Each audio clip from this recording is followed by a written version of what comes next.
Hello everyone and welcome back to Kilohertz and to the second video of Back to Basics. In this video I will introduce the concept of variables, whether global or local variables. Also I will talk about the for loop by writing a sketch to control 5 LEDs as you can see here. And then I'm going to go ahead and rearrange the sketch to make it look nicer without changing the outcome. So without further ado, let's jump into the sketch. This time we have a lot to talk about in this regards. You start the program by defining a variable for every LED we're going to be using. The reason why we use variables is because we can store information within the variable that we can call upon that information later on during the program, whether within the void setup, void loop, or any other subroutine you might create. There are different kinds of variables, different data type they call them. I will leave a link in the description below where you can get the information for what kind of data you can store within different data types. But for the purpose of this video, we're going to be using only the integer type. And so the integer type we're going to be defining here is we're going to start by typing int. This means that we are creating an integer type variable. Then we're going to give it a name. The name can be anything. The only thing you need to remember is that it is case sensitive, and we are defining the orange LED, so it's a capital O LED, and then I'm saying that it is on pin number 1 on the Arduino. Define orange LED on pin 1. And as simple as that, the first variable has been created. I will leave a a picture of the circuit at the bottom right corner of the screen so you can follow up with this. And to save time, I'm just going to copy and paste the other ones that I've done. And as simple as that, we have 5 different variables. Each one has a unique name. And the important thing is to remember that every name is case sensitive. They're all of the type integer or int in here. And we have defined the data we've defined to each one of them is the pin in which the LED is connected to. Since we've declared those variables right before the void setup, they are going to be considered a global variable, which means that within the void setup we can call upon them and use them. Within the void loop we can call upon them and use them, and anywhere else in the program actually. There are other types of variables or different style of variable if you want, that's considered a local variable that you can define within a function only and be used only within the function itself. I will show an example of this later on in the sketch. All right, let's jump into the void setup and take it from there. There is nothing special in the void setup. It's going to be the same thing like last time where we have to set pin 1, or last time we did pin 5 to output. Except for this time we have to do it for all 5 pins, 1, 2, 3, 4, and 5. So let's go and start this right away. If I remember, so what we need to do is we have to put pin mode, and we're doing the pin number 1, which is the OLED. Of course, don't forget to add capital O for OLED. And we're setting this to output. All right, set pin 1 to output.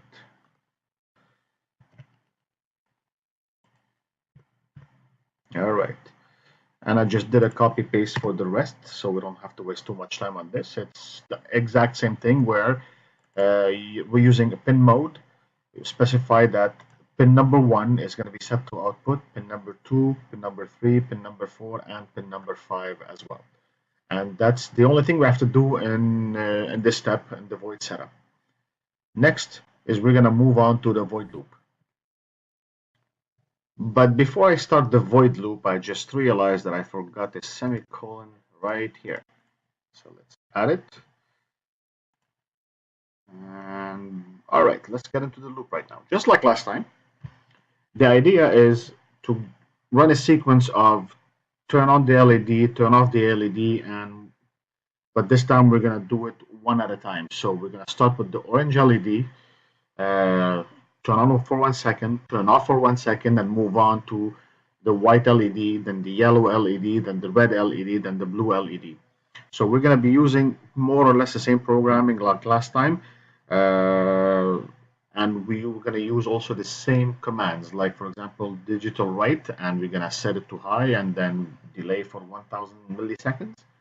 And then another digital write to set it to low in order to turn off the LED, and then wait another second and turn the other LED on again. So to do so, let's head to start by working on the first LED, which is the orange one, the orange LED. So we start by setting it up and set it to high. Try not to forget the semicolon this time.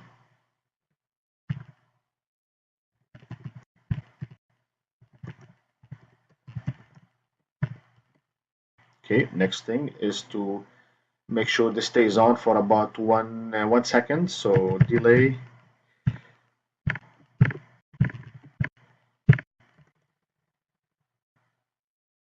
Alright, this tells it to wait 1 second.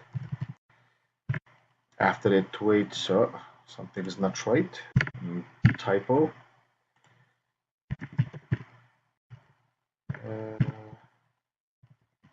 Now we are turning it off.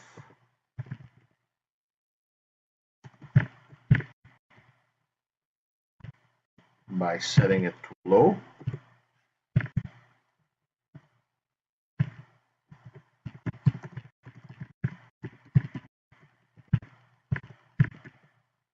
And then another delay to make sure it stays off for 1 second.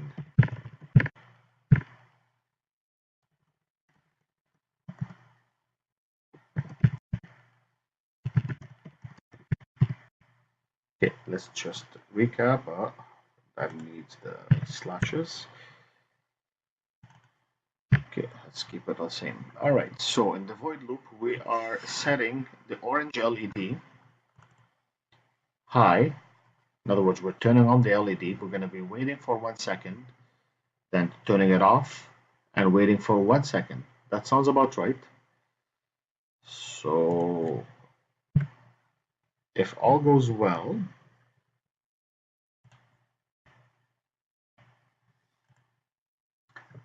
the rest of the LEDs should behave the same way. So we're turning on, then turning off the orange LED, then turning on and turning off the white LED.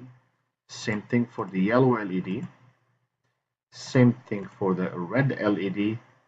And then the same thing for the blue LED. All right, that sounds about right.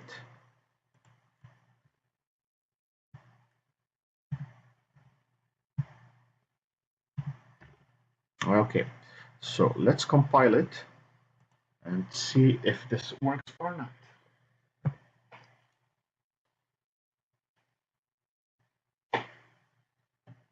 Done compiling, so we're good here. And if I plug in the Arduino, we should be able to go through the sequence and upload after we upload the sketch. Here we go.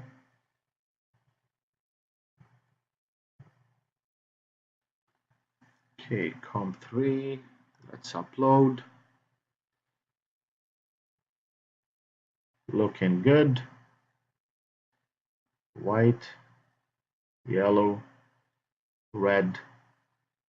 Now it's blue. All right, seems to be working fine. It's circulating between the colors one at a time. All right, so the next step, I am gonna take a look at this part of the sketch and see what I can do to make it, instead of using entering them all one by one, maybe I'm gonna use a for loop in order to enter them all in one shot. Let's get into it. Let's imagine that you have a project where you have to set the pin mode on, let's say, about 20 pins, for example. and they are in a sequence 1 to 20. It's going to be a tedious job copying or writing those one by one 20 times. There is a more elegant way to do it. Let's say if you have one or two, it's not worth it. But if you have five, it's doable, but it's always nicer and it looks nice if you use the for loop, which we're going to show you right now.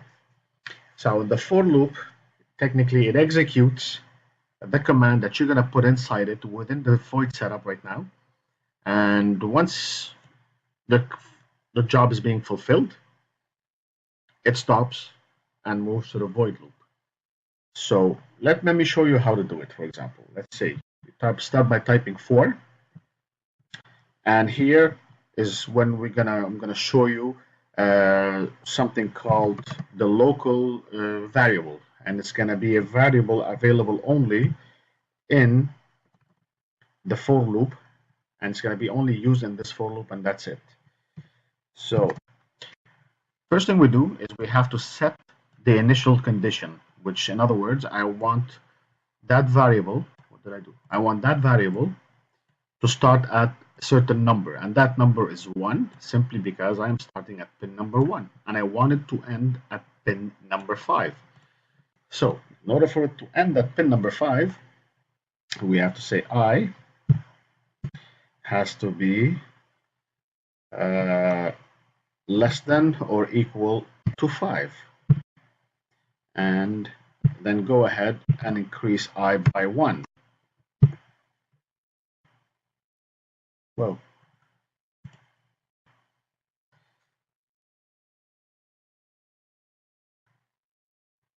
all right, so what we have here? So we have the for loop, and we need to set the condition within the for loop. What's going to happen? All right, we're going to start by setting our local variable to 1, and then we want to check if that local variable is still less than 5. If it is, go ahead, execute whatever I'm going to write here, and once that execution is done, go ahead and increase the number of I. So what I need to do in here is to set the pin mode from pin 1 to pin 5 to output. So that's an easy one. Pin mode I, set it to output like usual, and here we're gonna say set pin 1 to 5 to output, and that's it. This line, those two lines, are going to set pin number 1 to 5 into to output.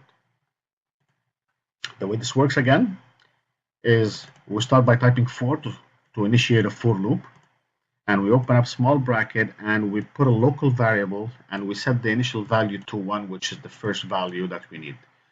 And then the second condition that I wanted to fulfill to see if that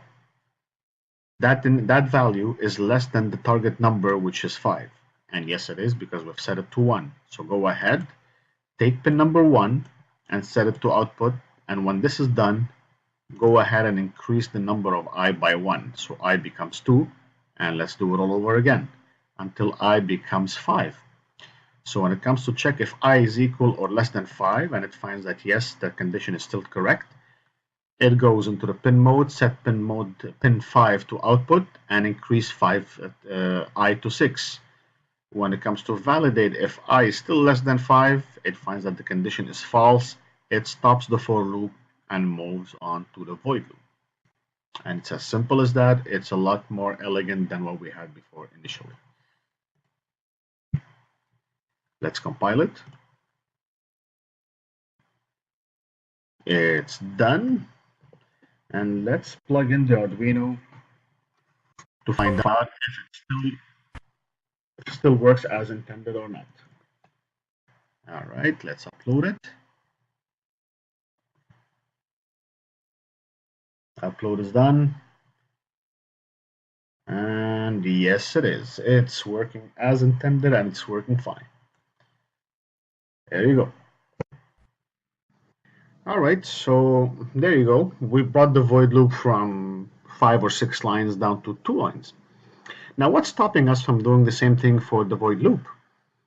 I don't think there's nothing stopping us. So let's go ahead and do this. So I'm going to delete everything we did in the void loop. And let's do the same thing I did earlier on. Start with a for loop. And just to prove to you that the local integer can be used only within the function itself, I'm going to use the same local integer as before and set it to the same condition as before because we're still going from 1 to 5.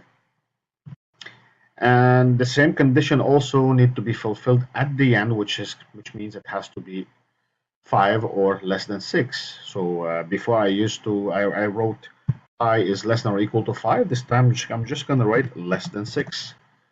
And it should do the same job. And of course, we're going to have to increment I by 1 again. All right. However, this time, I need to go and turn on and off the LEDs one by one. All right, so just to let you know a little secret, I was a little bit lazy. I just want to do a copy paste from something I've done before. All right, so once we validate that I is less than 6 still, it's going to go and write, this time instead of writing OLED, we can write I, make sure it turns on, wait for 1 second, and then we need to come back here and turn it off. Just turn on the LED in this case. No need to specify which LED because it's going to go cycle through them one at a time. And I believe that's it. If I go ahead and compile it right now, did I forget something? No, it's done. So it's a lot more elegant than before. We brought in the sketch from being close to 50 lines down to 22 lines. And I noticed something. So far in the void setup, we're referring to I all the time. Also in the void loop, we're referring to I all the time. So there's no reference to OLED, WLED, or any of the other variables we've done in the earlier on. So I believe if we delete those, it will not affect the outcome. And let's compile and find out. Looking good. It compiled perfectly well, and if I upload it, it seems to work as well. So as you can see, there's no right or wrong way to write a sketch. It's just the way you do it. I prefer it to be as small as possible because the smaller it is, the more elegant it is. So until next time, thank you very much and keep making.